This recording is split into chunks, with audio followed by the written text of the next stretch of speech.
Hello and welcome to Pain in the Podcast, your place to find out everything you've ever wanted to know about pain.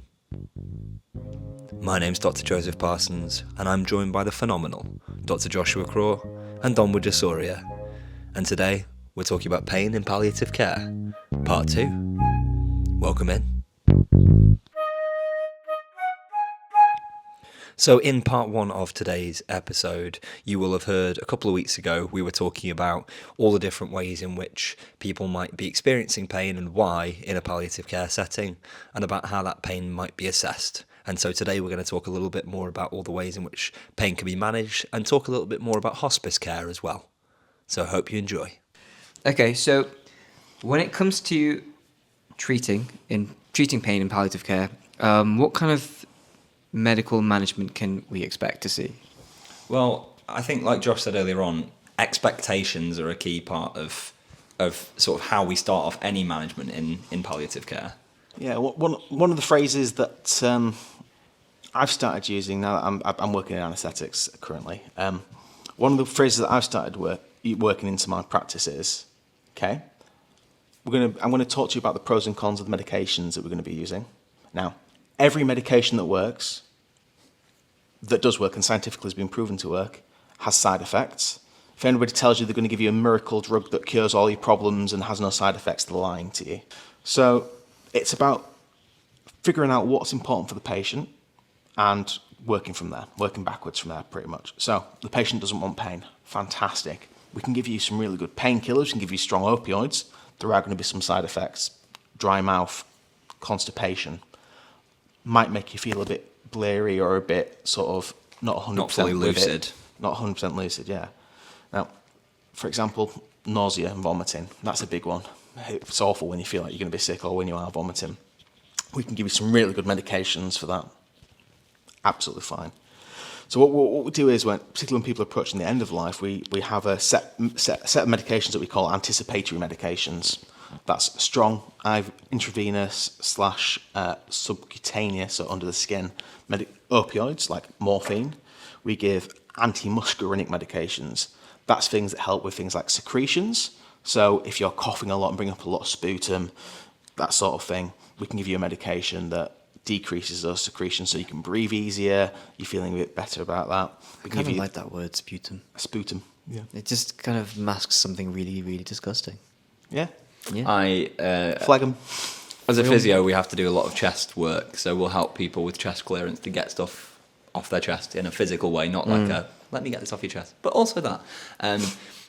We will help people like cough stuff up, and I'll get people like a sick bucket or whatever to spit the sputum into it, and some people produce like some weird and wonderful colours and thicknesses and whatever, and they'll obviously think I'm dead weird, but like as a physio, I've got to look at it, I've got to if it's got a funky smell, I've got to kind of go and have a sniff because I need to work out if it's probably got an infection. So if I see like this bright green sputum that fucking stinks, like it's a good thing for me to be able to pass over to doctors being like, they're not on antibiotics, they've not been diagnosed with an infection. However, I suspect that something's probably brewing because they're doing this. So patients often think I'm dead weird when I'll get them to cough stuff up into a bowl, and then as soon as they've coughed it, I'm like grabbing the bowl and like inspecting it. It is incredible how there isn't a nose camera invented in 2025. What, like it can tell you what it smells of? Yeah. There is.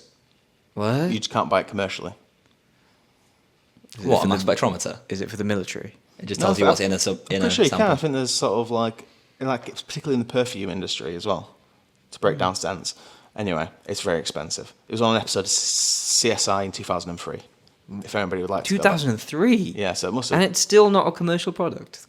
Someone's hiding something anyway. Yeah, what does it smell like? A bitch? So, yeah, and so we mentioned 2 different types of medications there. And like, as I said, anti-sickness medications are the forefront of things that we give. Yeah. But thinking about the sort of longer term management, those anticipatory medications tend to come in when someone really is around the end of their life. The end, yeah. So it tends to be when someone has less than 3 months to live or predicted 3 months to live.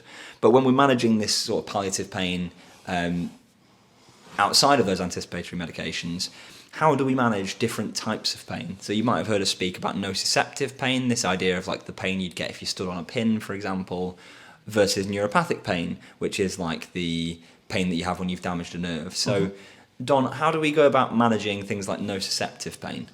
So nociceptive pain is often managed according to the WHO analgesic ladder. Owler train. Thank you, Josh. Yeah, so I've talked about this loads of times, haven't I, about the WHO ladder. Owler train. Paracetamol going up into... WHO pain ladder. Our train. It's going into the WHO pain ladder. I've talked about it ad infinitum. You know, starting off with your paracetamols, going into your ibuprofens, going into your weak opioids and your strong opioids. I think more contemporary sort of ideas around this are actually, do we need to start with all those if somebody's in severe pain right now? No, we don't. We need to get that pain under control. And that's something I'm bringing into my practice a bit more, particularly in emergency medicine. So, like, if I get somebody who comes in with 10 out of 10 pain, I'm giving them IV morphine. Why do I need to wait until I've several hours whilst they're not getting treated properly? I can give them IV morphine, get the pain under control, and then I can start peeling back from that to see where we need to be. Quite a ballsy move. It's not. It's just the way we do things. It's just the way they do things. But thinking about that really severe pain, even when you've got someone on quite a good pain control sort of regime, you can still get things called breakthrough pain, which can be very unpredictable and high intensity. So this patient might seem fine 1 minute and all of a sudden they've had a huge spike in pain and it's really unbearable. And often this is managed with immediate release opioids, so things like Oromorph, morphine that goes straight into your mouth, hence Oro. Yummy. But if you're having these at home, if you've got like a bottle of Oromorph, this is very easy to administer because you've got it at home, you've got it on hand, and if you've been trained how to take it and you understand the risks, it's something that's easy to give. But if you're in hospital and you have to ask a nurse to come give you the drug because you can't just have it by your bedside from a kind of legal point of view, so you might be waiting minutes at a time. So one of the ways that patients sometimes get around this, one of the ways that we can help patients to be in control of their own pain meds is something called patient-controlled analgesia, which is often where they have kind of a drip of high-dose painkillers, but rather than it being a constant infusion, when the patient feels that breakthrough pain is coming, they click a button and they'll immediately get a dose of it. So it's in their own control. Yeah, and it's like limited to how many per hour or what have you can do it. So patients can't overdose. Exactly. Yeah. They have a limit to how many they can take, and that limit can be up or down depending on who it's for. Have you guys ever watched Parks and Recreation? Yes. Do you know the episode where Aubrey Plaza's character April is in the hospital and her nurse is Anne? Yeah. And she's just constantly ringing that bell to get Anne's attention. Yeah. Yeah, I just pictured that happening with the Oromorph. Well, exactly. If you needed, if you didn't have someone to, like, if you didn't have control over it yourself, then that could happen. It's like people genuinely will need back-to-back doses of these things sometimes. So giving people that control is really important. But so that was nociceptive pain that we spoke about, and breakthrough pain can be nociceptive or neuropathic. But how do we generally manage neuropathic pain in these palliative patients? Yeah, so I think the sort of one doing most of the heavy lifting there is gabapentinoids more commonly, as well as antidepressants, actually. So, can you talk me through a bit about how, because I do understand this, I'm playing this up for the podcast, but because we've done a lot of research for this episode, but antidepressants, a lot of our listeners might be thinking, well, they're to treat depression, why the hell am I being given these? My neuropathic pain isn't in my head, why am I being given these? So without going too much into the mechanisms of actions and pharmacokinetics, basically, they calm the nerves down a little bit. And I'm not talking about being nervous. I'm talking about the nerves and neurons in your body that help to sort of... It's not a very well understood mechanism, and it's quite complex. Basically, it makes nerve pain better. Helps to prevent them from being overactive or activating at the wrong time, doesn't it? Yeah, it's serotonergic in nature, so like serotonin, if anybody's heard of that neurotransmitter. Interesting. And so we kind of briefly touched on how to manage nociceptive pain and how to manage neuropathic pain. But one of the mainstays across both of these within palliative care, particularly towards the end of life, tends to be strong opioids. Now, there's sort of key information that we should give to people before we give them strong opioids. We need to discuss quite a lot of things with them beforehand. So, Don, do you want to kind of talk us through those? Yes, so the patients should be told why they're using strong opioids, how likely they are to be effective, how breakthrough medications should be used, such as strong opioids, the potential side effects and toxicity, how to store the medication properly, follow-up and further prescribing, the fact that they might or might not have out-of-hours contact with the clinician, consultant, and this is quite an important one, what to do when you're driving, what to expect in terms of drowsiness and the kind of side effects. Yeah, because obviously if you are on an increasing dose of an opiate, you should not be driving. The only time under strong opiates that you can drive is when you've reached a stable dose and if you are not experiencing drowsiness. So you'll find some people where they take a codeine or a cocodamol and they're absolutely zonked and they're fast asleep within 10 minutes, and other people where they don't really feel it touches them from a drowsiness point of view. So it's important that that's done on a case-by-case basis, which obviously, again, is quite traumatic for someone if that's a big part of their independence, but it's important to have those conversations early on. And I mentioned about me taking a more active role in talking about side effects and how every drug that works has side effects. Opioids specifically have a broad sort of spectrum of potential side effects. So, as I mentioned, constipation.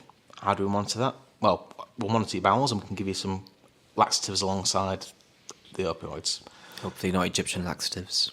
Oh, it's been a long time since we've had an Egyptian laxative of the week.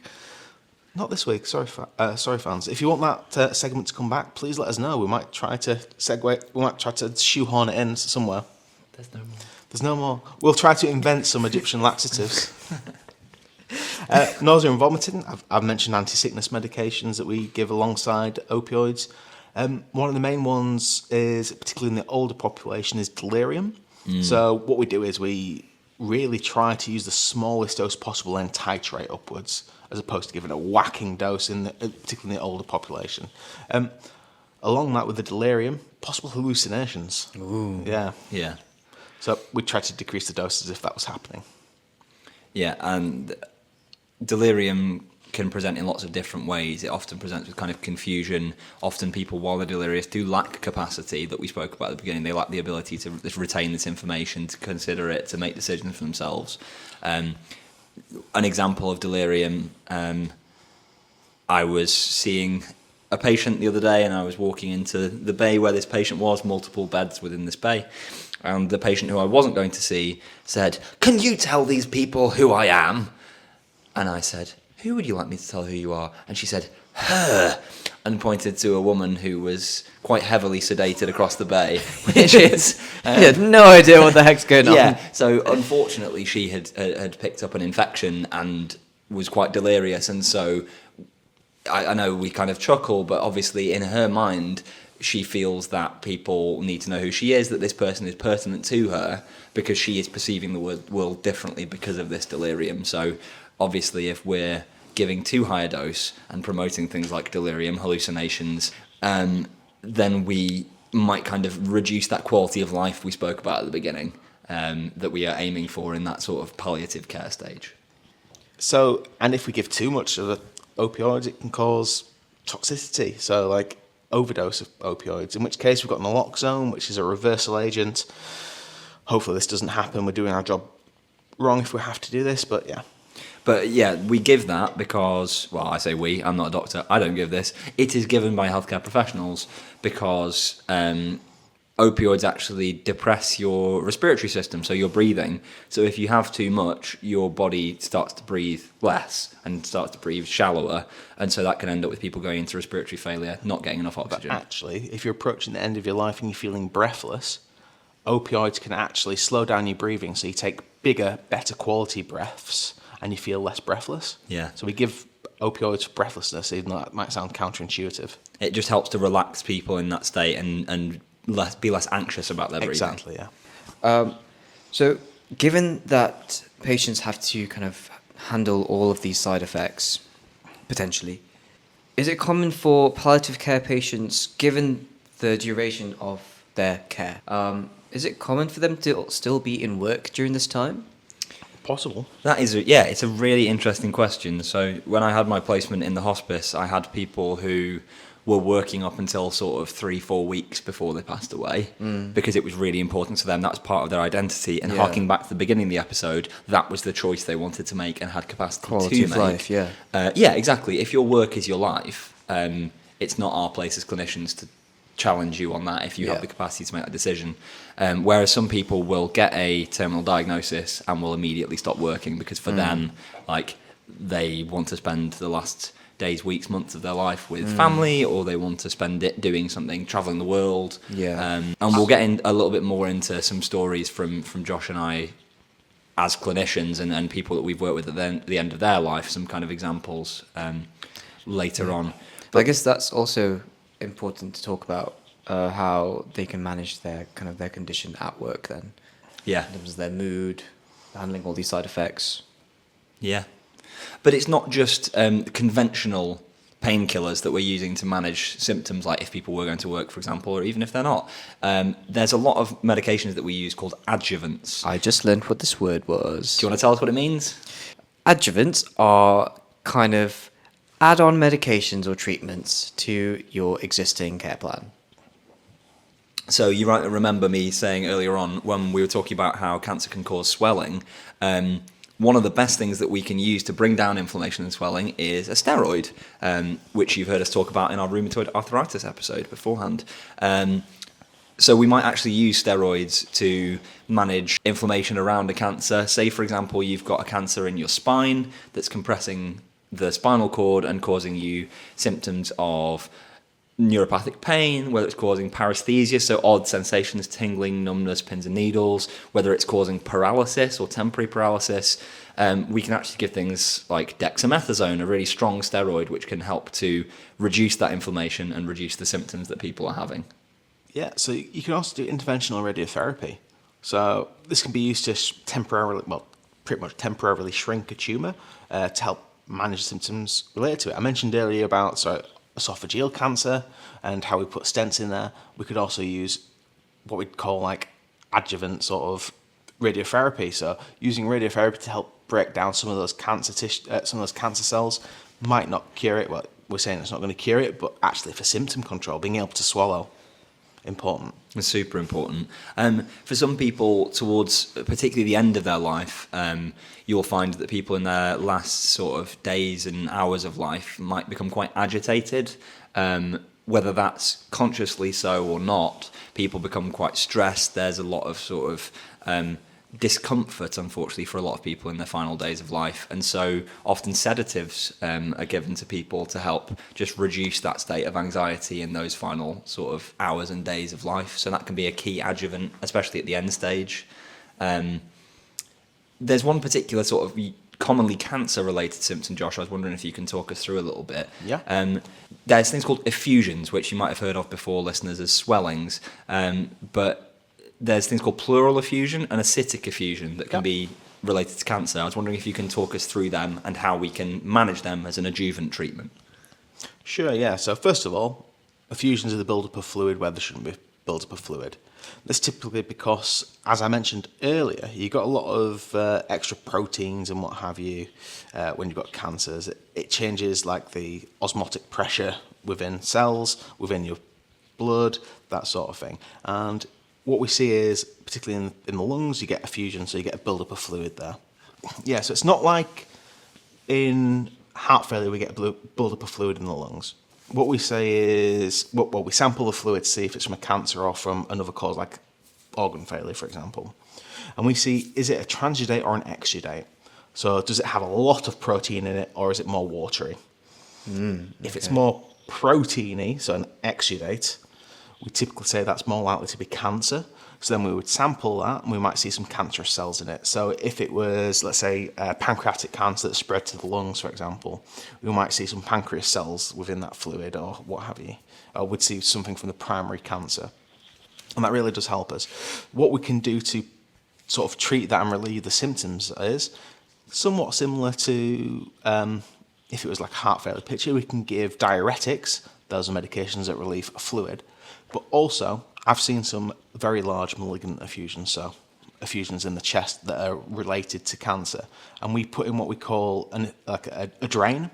So we would, first of all, to to get a diagnosis, we stick a needle in your chest, draw out some fluid. This is all done under sterile conditions. We numb everything up. It's no worse than getting your blood's taken at the doctor's, to be honest. It sounds quite brutal, but it's not.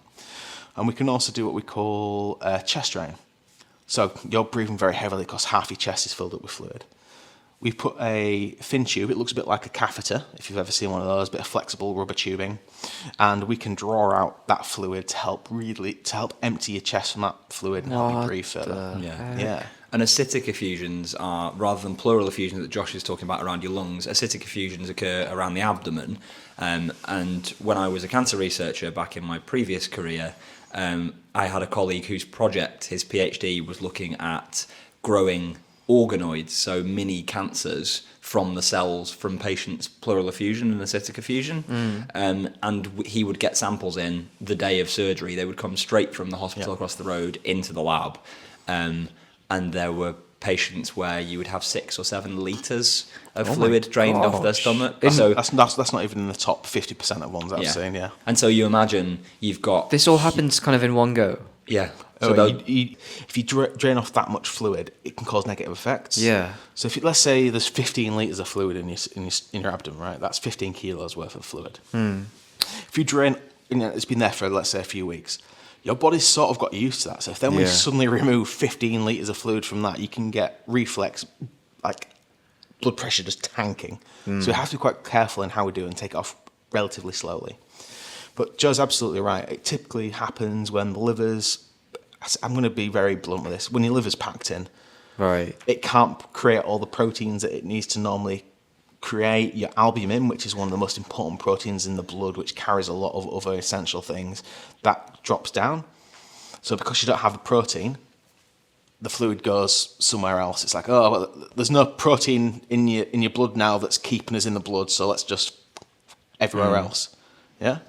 So then it goes into the abdomen. And yet again, as I mentioned with what you just mentioned there, is like we can take a sample, and I've taken these acidic samples. I can tell the difference. Just you can't be 100% accurate, but like a barn door, this is a cancerous sort of effusion, compared to this is somebody with liver failure because they've drunk a lot of alcohol in the past. Is it like much thicker? It's viscosity, turbid, right? So like it's sort of like the difference between it. You can't read a newspaper through it versus like it's like yellow and sort of like.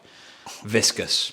It's not viscous. It is more viscous, but like very opaque. That's what I'm trying to say. So it's the difference between like seeing water versus seeing orange squash. Yeah. Just thinking while we're in the kind of abdominal region as well, we spoke earlier on about opioids and constipation being like a key side effect. One of the key adjuvants that we use to treat people, or that is used to treat people in palliative care, is laxatives. Sorry. But you need to make sure that people's bowels are moving. We'll train. So I met patients in palliative care who had been 7 or 8 days between bowel movements, and obviously at that point it becomes pathological. It becomes very dangerous that they could end up with impacted feces, so sort of really tightly packed feces that can damage your gut. Or that they might end up getting an obstruction in their bowel, which means it's very then difficult to eat. It can cause vomiting, and it can be immensely painful. So that should be a key consideration whenever we give anyone strong opioids, that they should be co-prescribed a laxative. Whether they need to take it or not, it should be given alongside. Exactly. It's so important. We've mentioned it 3 times in this episode alone. We have. You might remember from episode 5, we had a guest on called Rebecca Hunter, who is a pain researcher and physiotherapist. And she is really obsessed with the importance of the gut function within chronic pain. And she talked about making her own podcast about the microbiome, which she was going to call Talking Shit with Becky.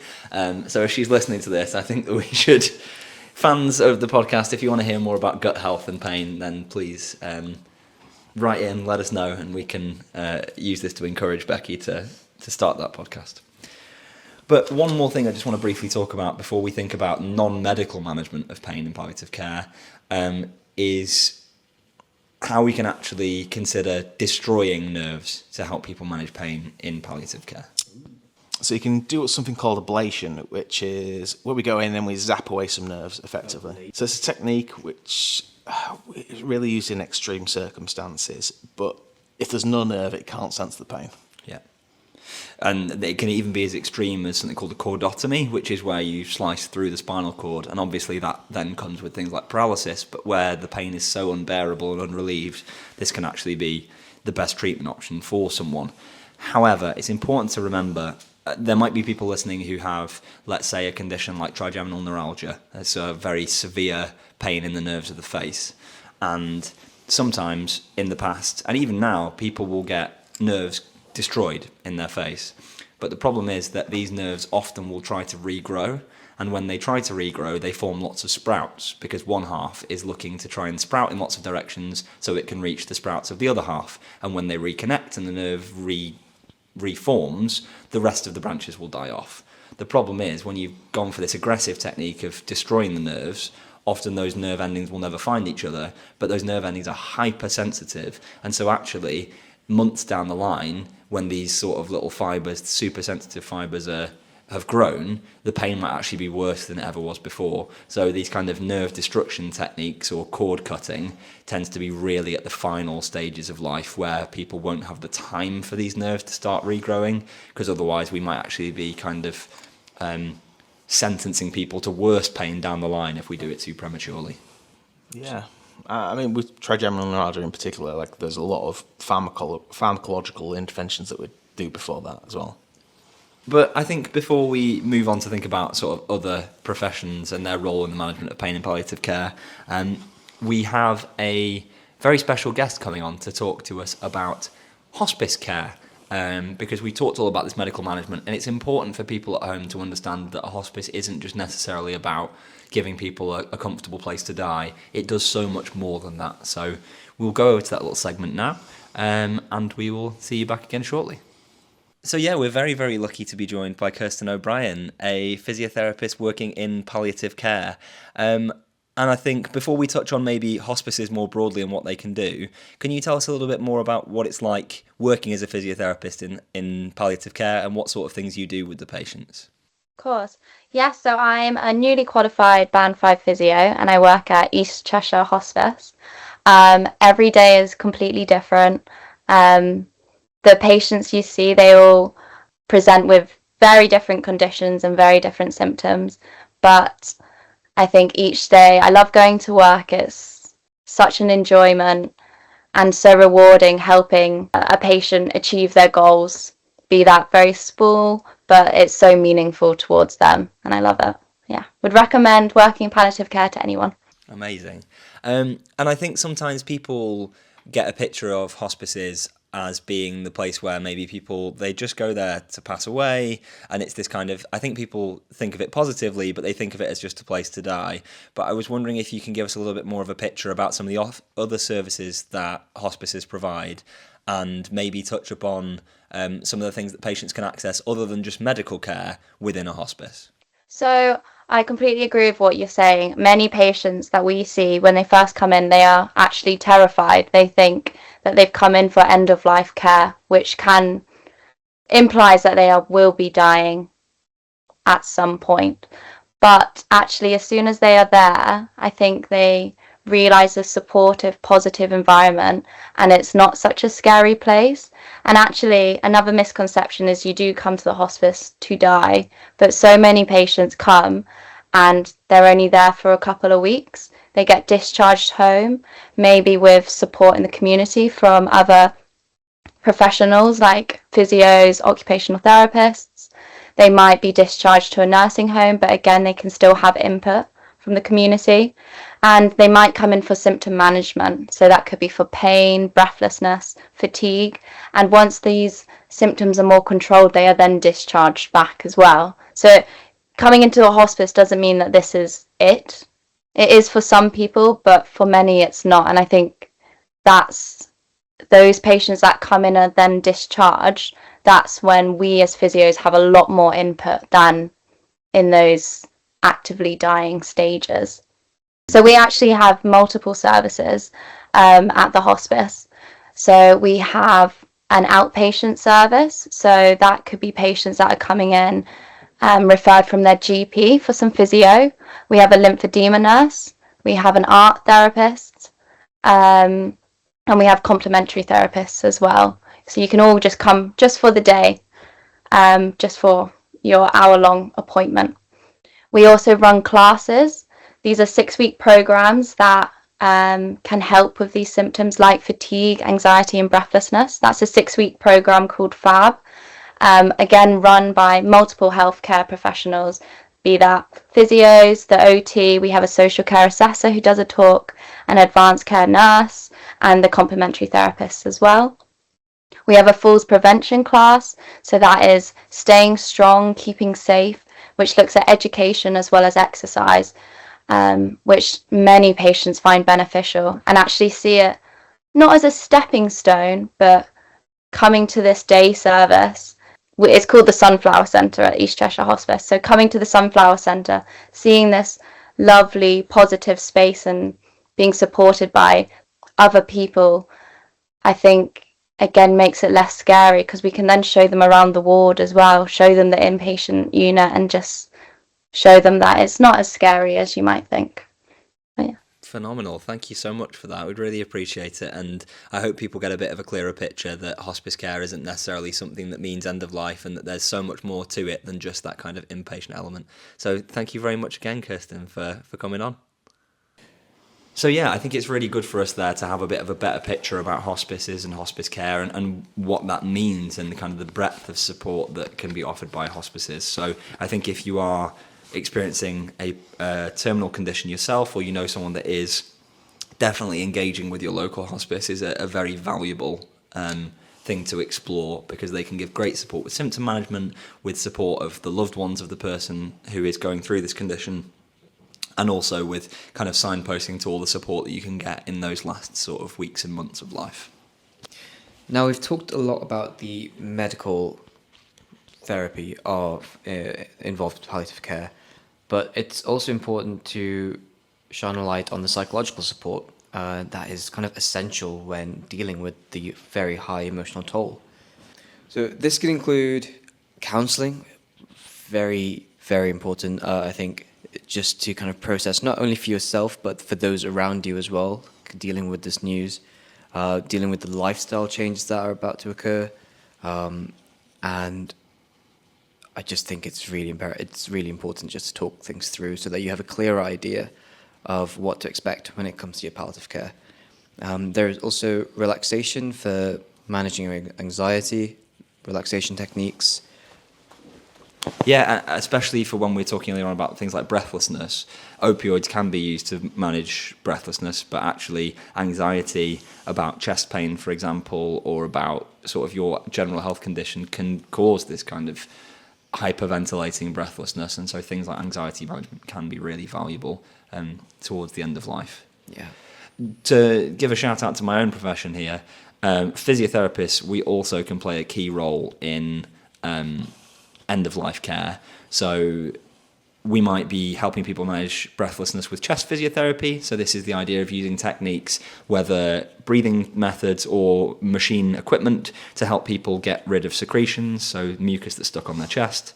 This can go hand in hand with kind of medical management of things like nebulizers, which is kind of a fluid-based steam that helps to wet the mucus in your respiratory system and helps to loosen it up a bit. And also things like mucolytics. So lytic means to break. And so mucolytics, it breaks up the mucus and helps it easier to cough up. And physios also can support with things like good positioning. So making sure that people are comfortable, making sure people can be supported in a position that works for them. There's a saying that says 30 degrees prevents the wheeze, which basically means if your head is propped up to more than 30 degrees, it has real significant benefits for preventing chest infections.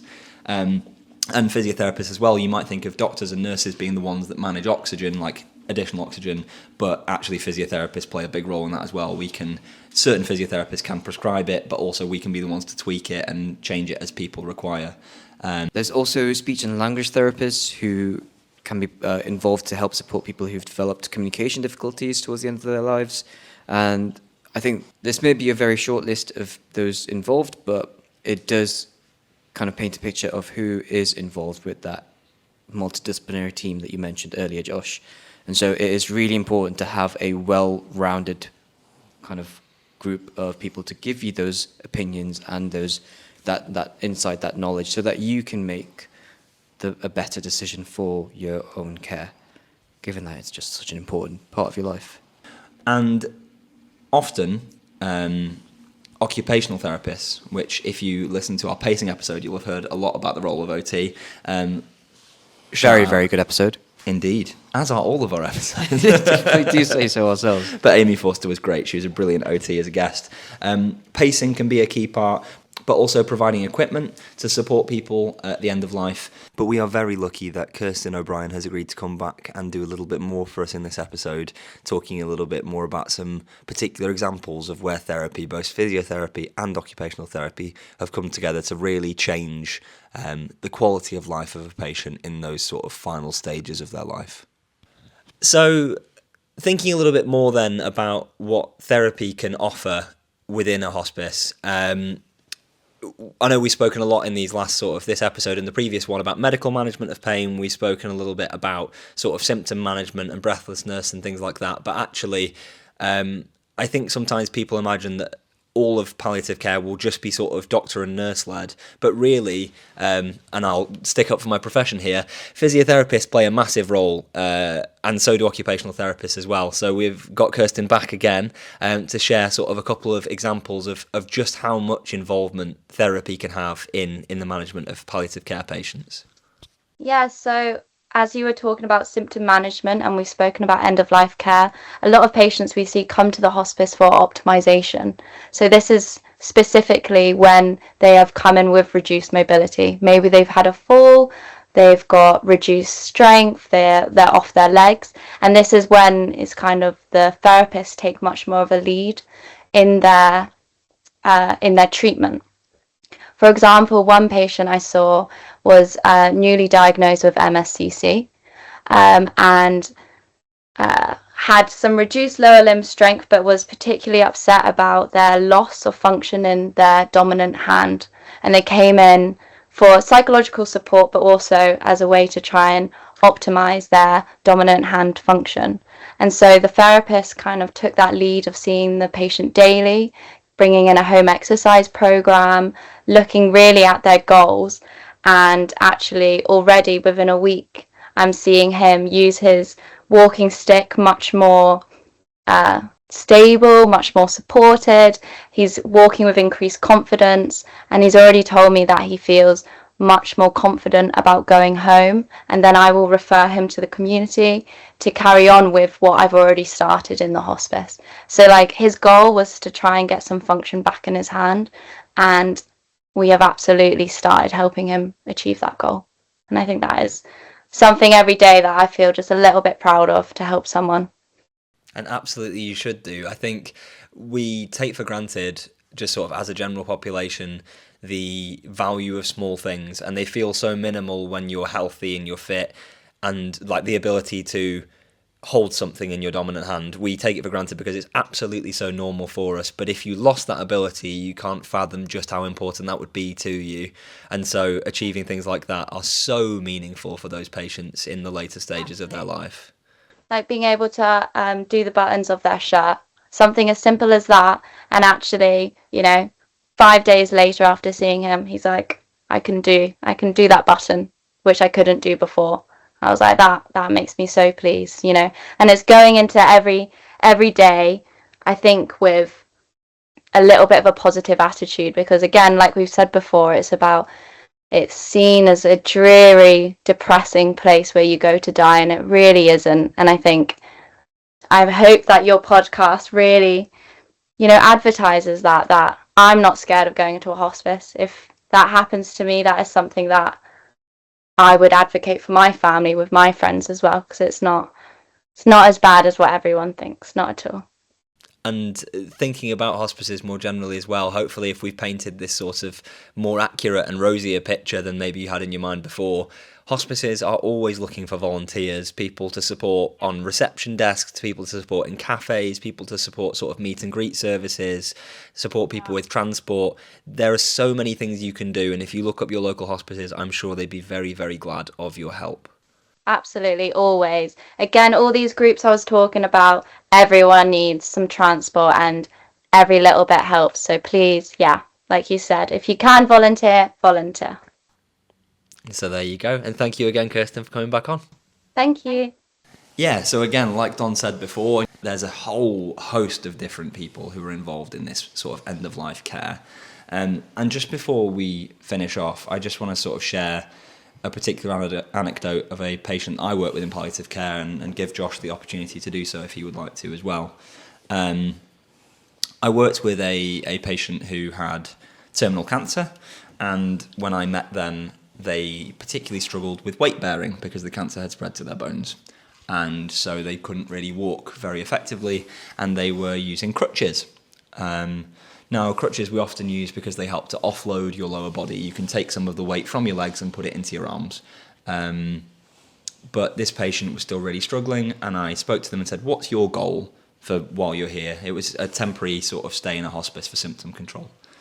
And they said, my goal is to be able to walk to the toilet without swearing, because I want it to be managing the pain well enough that I don't swear when I'm going to the toilet, which I know it sounds silly, but that was what was important to them. So we worked on that goal together and provided something called a four-wheeled walker, which if you haven't seen, you can Google it. It's basically kind of a rolling frame with a seat on it. So that allowed them to not only offload more through their upper body, take the weight off that painful leg, but also gave them the opportunity to sit down regularly. And this patient came to me 2 days later and said, I've walked around the garden of the hospice twice with my partner today. I've done 100 meters of walking. Like, this has completely changed my life. And honestly, I think this is probably one of the top 3 patient interactions I've ever had, was the privilege of being able to support this patient. Also supported them in getting a wheelchair access as well. So having a wheelchair for those last months of their life. And with that, this patient was able to go on one last holiday with their family. Unfortunately, when they returned back to the hospice after the holiday, they passed away within the week. But actually, the whole MDT did such a fabulous job in making this patient's last wish come true, of being able to have that one last holiday with their family. And I think it's really important to remember, if you are working with people at the end of life as a healthcare professional, it is a privilege that you get to share that time with that person. It is something that you should be so grateful that you can give this person a good end to their life. And I know it's emotionally heavy, but you have the potential to do something amazing and to really give that person a meaningful end to their life.